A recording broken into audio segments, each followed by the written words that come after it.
Hello everyone. उम्मीद है आप सभी बहुत ही ज़्यादा स्वस्थ और अच्छे होंगे। स्वागत है आपका आज के सेशन में। आज के सेशन में हम लोग देखने वाले class 10th maths new NCERT chapter number 1 real numbers और उसका एक्सरसाइज 1.1 का क्वेश्चन नंबर 3।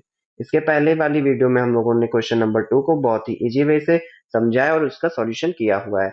अगर अभी तक आपने वीडियो नहीं देखी है तो प्लेलिस्ट सेक्शन में जा करके आप उस वीडियो को वॉच कर सकते हैं। तो आइए शुरू करते हैं हम लोग आज अपनी इस क्लास को।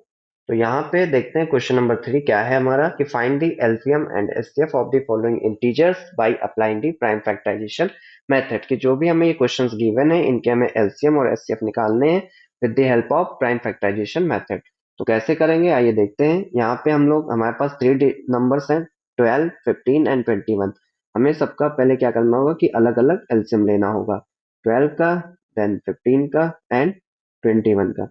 तो पहले हम लोग 12 का कर लेते हैं प्राइम फैक्टर। ये जाएगा 2 से 6 बार, फिर 2 से 3 बार में और यहाँ पे 3 से 1 बार में। ठीक है। 15 का कर लेते हैं। 3 से करेंगे 5 बार, देन 5 से जाएगा ये 1 बार में। फिर 21 का कर लेते हैं। 21 ये जाएगा 3 से 7 बार में और 7 से 1 बार में। ठीक है। अब यहाँ पे हम लोग इसका फैक्टर नोट डाउन कर लेते हैं। तो 12 का क्या फैक्टर आया है? 2 into 2 एंड 3 into 1। ठीक है। ये 1 किस लिए? ये हमें जो है हेल्प करेगा जब कोई भी पेयर नहीं बनेंगे हमारे आपस नंबर्स में, तो फिर ये 1 ही हमारा क्या होगा वहां पे एचसीएफ का वर्क करेगा। ठीक है, यानी कॉमन हाईएस्ट कॉमन फैक्टर का। तो अभी देखते हैं हम लोग यहाँ पे ये लिख लेते हैं पहले 15। अब 15 के फैक्टर क्या क्या है? 3 into 5 into 1। ठीक है। 21 है, 21 का फैक्टर करते हैं 3 into 7 into 1। ठीक। अब यहाँ पे हमें क्या करना है? यहाँ पे हमें लिखना है पहले तो एलसीएम। तो एलसीएम इसका क्या होगा? एलसीएम जो भी नंबर्स मतलब पेयर बनाएंगे उन्हें हम एक बार में लिखेंगे, बाकी के नंबर्स को भी as it is note down कर लेंगे। तो यहाँ पे देखते हैं 2, क्या 2 है कहीं और? 12 में तो 2 है बट 15 और 21 के फैक्टर में नहीं है, तो ये 2 हमारा वन टाइम आ जाएगा। नेक्स्ट, फिर ये 2 वन टाइम आ जाएगा। एंड 3 का फैक्टर देखिए बन रहा है, एक 3 यहाँ पे है, एक 3 इधर है और एक 3 यहाँ पे, तो ये 3 भी हमारा क्या हो जाएगा? इसका फैक्टर हो जाएगा। देन 5 हो जाएगा एंड 7 हो जाएगा। तो अब 2 into 2 into 3 into 5 into 7 करने पे जो भी इसका मल्टीप्लाई आएगा, जो भी इसका प्रोडक्ट आएगा वो हमारा क्या होगा? इसका एलसीएम होगा। यहाँ पे इसको हम लोग लिख सकते हैं पावर्स के फॉर्म में कि जैसे 2 to the power 2 है एंड 3 की पावर 1 है तो 1 लिखा नहीं जाता है, into 5 into 7। ठीक है, इसको ऐसे भी लिख सकते हैं। तो ये हमारा कितना हो जाएगा? 2 to the power 2 into 3 into 5 into 7। तो ये हो जाएगा हमारे पास 420। तो 420 क्या हो जाएगा? 15, 12 एंड 21 का एलसीएम हो जाएगा। एचसीएफ कर लेते हैं। तो एचसीएफ के लिए यहाँ पे हमें जो भी इसमें कॉमन होगा वही हमारा एचसीएफ होगा। तो यहाँ पे जो कॉमन हमारे पास मिल रहा है वो क्या मिल रहा है? 3, 3 और 1। तो 3 into 1 लिखेंगे तो ये 3 ही हमारा क्या हो जाएगा? एचसीएफ हो जाएगा, क्योंकि 3 और 1 का प्रोडक्ट ऑलवेज 3 होगा। ठीक है। तो एलसीएम एंड एचसीएफ हमें निकालना था इस फर्स्ट क्वेश्चन में, उसको हम लोगों ने बहुत ही अच्छे तरीके से कर लिया है। तो आइए अब हम लोग देखते हैं अपने सेकंड क्वेश्चन को। होप आप सभी को ये पहला क्वेश्चन अच्छे से समझ में आ गया होगा। नेक्स्ट, सेम चीजें करनी है हमें, सेम प्रोसेस दोहराना है। तो आइए करते हैं। यहाँ पे हम लोग क्या करते हैं? 17 का ले लेते हैं एलसीएम एंड 23 का ले लेते हैं और 29 का ले लेते हैं। देखिए यहाँ पे ये 17 हमारा एक प्राइम नंबर है, तो इसका जो एलसीएम होगा वो जो फैक्टर होगा वो क्या हो जाएगा? तो 17 का फैक्टर हो जाएगा 17 into 1। एज इट इज 23 भी हमारा एक प्राइम नंबर है, तो इसका भी दो ही फैक्टर होगा। वो कौन कौन से होंगे? वो होगा 23 and 1। देन 29 का कर लेते हैं। 29 भी हमारा क्या है? प्राइम नंबर है और इसका भी दो ही फैक्टर आएगा। वो कौन कौन से होंगे? तो वो होंगे 29 and 1। ठीक है। तो अब इस तरीके से हमारे लिए एलसीएम और एचसीएफ निकालना बहुत ज्यादा इजी है इसमें, क्योंकि एलसीएम यहाँ पे जो भी निकल के आएगा वो आएगा कितना? इन्हीं नंबर्स का प्रोडक्ट, यानी 17 into 23 एंड into 29। अब इनका प्रोडक्ट करेंगे हम तो हमें यहाँ से मिल जाएगा एलसीएम। अगर हम 17 को 23 से देन जितना प्रोडक्ट आता है दोनों का उसको अगर 29 से मल्टीप्लाई कराते हैं तो ये हमारा हो जाएगा कितना?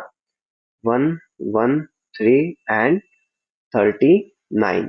अब इसको काउंटिंग कर लेते हैं। 1, 10, 100, 1000, 10,000, 11,339। ये क्या है? इसका एलसीएम है। ओके। अब यहाँ पे हम लोग इसका एचसीएफ भी देख लेते हैं। एचसीएफ जो तीनों में कॉमन है। अब तीनों में अगर कॉमन हम लोग देखें तो तीनों में कॉमन हमारे पास क्या आ रहा है, 1 आ रहा है ओनली। तो ये इसका जो एचसीएफ हो जाएगा वो क्या हो जाएगा, 1 हो जाएगा। ओके, होप आप सभी को ये क्वेश्चन अच्छे से समझ में आ गया होगा। तो आइए हम लोग देखते हैं अपने क्वेश्चन नंबर 3 के लास्ट क्वेश्चन को, जो कि इसका पार्ट थर्ड है। तो यहाँ पे हमें क्या करना है, यहाँ पे हमें इसका एलसीएम भी लेना पड़ेगा, यानी फैक्टर निकालना पड़ेगा, वैसे ही जैसे हमने क्वेश्चन नंबर 1 एंड 2 को किया है। तो यहाँ पे 8 का कर लेते हैं फैक्टर, 9 का कर लेते हैं, 25 का कर लेते हैं।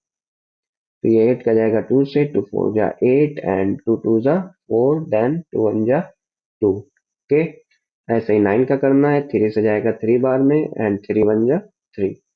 25 का करेंगे तो ना तो ये 2 से होगा ना ही 3 से होगा, अब ये हमारा सीधे 5 से होगा। तो 5 1 जा 5, ये हो गया हमारा 25, और 9 और 8 का फैक्टर। 8 का क्या क्या फैक्टर है नोट डाउन कर लेते हैं, 2 into 2 into 2 into 1। Then next 9, तो 9 का कितना होगा, 3 इंटू 3 इंटू 1। एंड 25 का, तो ये हो जाएगा 5 इंटू 5 इंटू 1। अब यहाँ से हम लोग क्या करते हैं, इसका एलसीएम देख लेते हैं।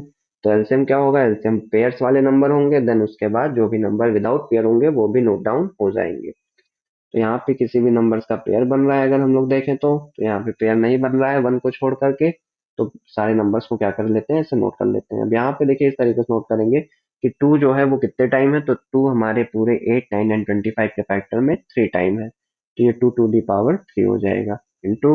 अब आ जाते हैं 3 पे, तो 3 कितने टाइम है, 3 है 2 टाइम। एंड देन 5 कितने टाइम है, तो वो भी हमारा 2 टाइम है। इंटू 1 कितनी टाइम है, तो ये 3 टाइम है। अब इनका प्रोडक्ट जो भी आएगा वो हमारा क्या होगा, एलसीएम होगा। तो यहाँ पे अगर हम इनके प्रोडक्ट की बात करें तो इनका प्रोडक्ट जो आएगा वो आ जाएगा कितना, 1800, मतलब 1800। तो ये हो गया हमारा एलसीएम। Okay, LCM done. अब यहाँ पे हम लोग देख लेते हैं एचसीएफ को। होप आप सभी को मैं जैसे समझा रहा हूँ बता रहा हूँ वो चीजें अच्छे से समझ में आ रही होंगी। अगर आपको चीजें अच्छे से समझ में आ रही तो आप वीडियो को लाइक कर दें और इसको ज्यादा से ज्यादा शेयर करें, कि ताकि जिन भी बच्चों को नीड है इसकी उन तक वीडियो पहुंच सके और वो चीजों को अच्छे से समझ सके। अब यहाँ पे एचसीएफ देख लेते हैं जो तीनों में कॉमन आया हो। तो तीनों में कॉमन हमारा 1 ही है यहाँ पे, तो 1 इसका क्या हो जाएगा, एचसीएफ हो जाएगा। तो 1 हमारा जो है इस क्वेश्चन का एचसीएफ आ गया।